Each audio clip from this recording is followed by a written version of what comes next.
این سوزشواری انگشت امسال با مؤسسه وارد کرده شده می باشد.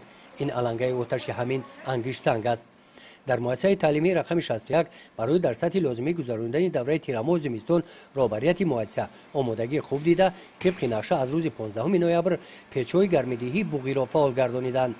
تا این مدت کارمندان قسم خواجگی قلبورهای گرم‌دهی را از نظر گذرانیده جایهای ورانگشته آن را تعمیر کردند. طبق اطلاع رهبریت مؤسسه سوزشواری‌ها به قدر ضروری ذخیره کرده شده است. از روز 15 این جانب کارمندان تکنیکی مکتب در مکتب گرمی را انتقال کرده شدند.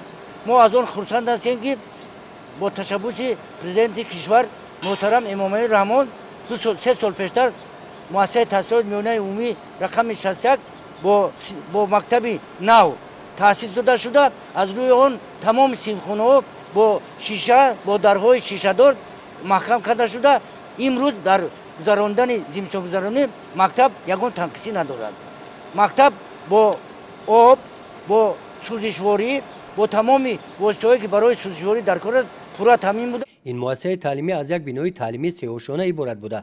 در 16 صنفخانه در دو بست 983 نفر خوانندگان در چنین صنفخانه‌های کشاد و روشن به تحصیل فرا گرفته شدند. در ناحیه وسع با این مؤسسه در 12 مؤسسه تعلیمی دیگر صنفخانه‌ها طریق استفاده گرم‌دهی بوغی گرم کرده می‌شوند. طبق تحلیل‌های متخصصان استفاده گرم‌دهی بوغی به خطر بوده حرارت گرمی صنفخانه‌ها را یخل نگاه می‌دارد.